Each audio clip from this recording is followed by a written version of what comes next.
Assalamualaikum warahmatullahi wabarakatuh. Halo, perkenalkan namaku Reva Aprilia. Sekarang aku kelas 1 SMA di SMA Negeri 41 Jakarta.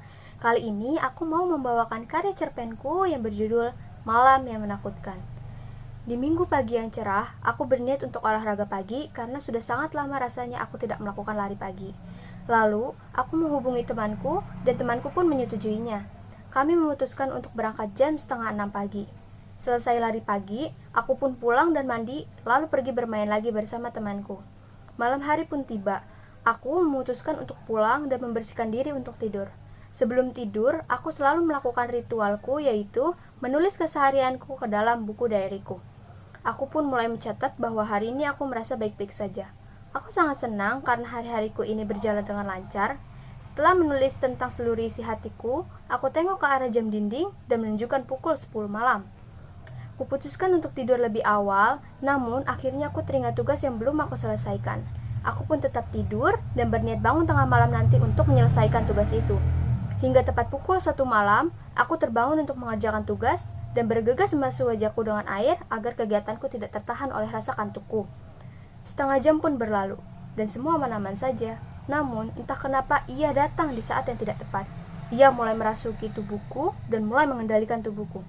Mulai dari mencoret-coret buku tugasku dengan kata-kata keinginannya, merobek-robek tugasku, memberantaki meja belajarku, bahkan mengambil gunting untuk menggunting rambutku sambil berkata, "Kamu tidak pantas memiliki rambut indah. Ini sebaiknya dipotong saja." Aku yang setengah sadar menahan tangan kananku agar tidak menggunting rambutku dan membuang jauh gunting dari hadapanku. Khawatir ia akan mengambil lagi dan melakukannya lagi. Kupikir ia akan menggangguku hanya sampai di situ saja. Nyatanya tidak. Ia melihat sekeliling mencari benda yang dapat ia kenakan untuk membunuhku. Lalu, ia menemukan cutter bekasku membuka paket. Kemudian, aku bergumam, "Sial, aku lupa menaruhnya lagi setelah menggunakan cutter itu."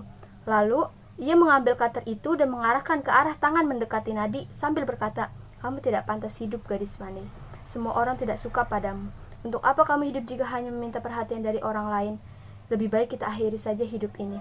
Maka dirimu akan bahagia setelah mati." Lalu aku berucap, "Tidak, kamu yang seharusnya pergi, sialan. Kamu telah menggangguku dan mengganggu kehidupanku," ucapku sambil menahan tangan kananku agar cutter itu tidak menyentuh lengan kiriku. "Kenapa kamu malah menyalahkanku, sialan? Dasar gadis tidak tahu diuntung.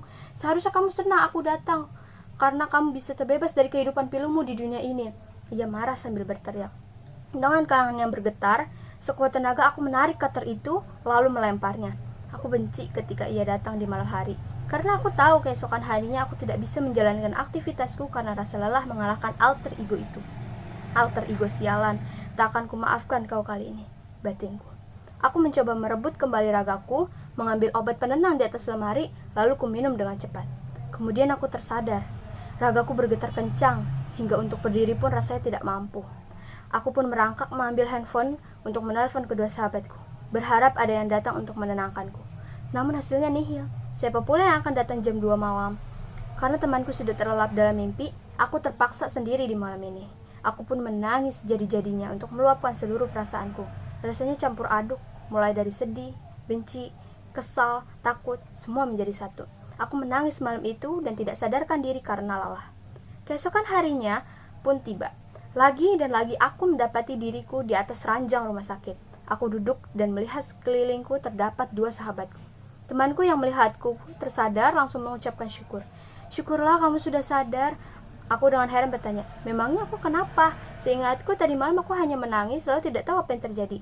Mengapa tiba-tiba aku berada di sini? Tadi kami datang ke rumahmu untuk menjemputmu agar pergi ke sekolah bersama. Namun kami kaget ketika melihatmu tertidur di lantai dengan kamar yang berantakan. Bukumu penuh dengan robekan, ditambah lagi banyak coretan kata mati di beberapa lembar. Kami coba membangunkanmu, tapi kamu tidak bangun juga. Kami pegang keningmu terasa sangat panas. Kami panik sejadi-jadinya, kami langsung melaporkan ini ke ibu kos. Dan ibu kos pun kaget serta khawatir melihat keadaanmu seperti ini. Lalu kami dan ibu kos pergi membawamu ke rumah sakit. Dan dokter berkata, kamu pingsan sudah sangat lama, mungkin karena kelelahan. Sebenarnya ada apa dengan dirimu tadi malam? Ucapnya sambil menjelaskan. Aku pun menjawab dengan sikat, "Ia datang lagi." "Si alter ego itu?" kata mereka. Aku menjawab, "Iya, namun kali ini lebih parah.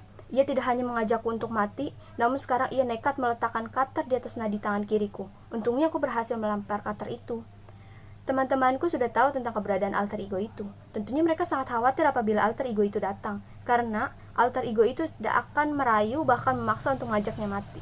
Maafkan kami tidak bisa datang malam itu. Kami benar-benar menyesal. Teman seperti apa kami yang malah tidur ketika temannya sedang bertahan untuk hidup? Kami benar-benar minta maaf, kata mereka sambil menangis. Aku pun menjawab, tak apa, ini bukan salah kalian. Tidak perlu menangis. Kalian tidak boleh menyalahkan diri kalian sendiri. Aku sekarang tidak apa-apa. Maafkan aku sudah membuat kalian khawatir. Kalian mau kan nanti temani aku konsul lagi ke psikolog untuk melaporkan kejadian ini lagi kepada Dokter Zhu? Aku juga perlu meminta maaf kepada ibuku karena sudah membuatnya khawatir. Tak apa, tentu saja kami akan mengantarkan, jawab mereka. Pada akhirnya aku pun sembuh secara fisik dan langsung menemui ibu kos serta meminta maaf sudah membuatnya khawatir. Ibu kos memaafkanku tentunya dan ikut menemaniku ke psikolog bersama kedua sahabat. Selesai. Terima kasih. Wassalamualaikum warahmatullahi wabarakatuh.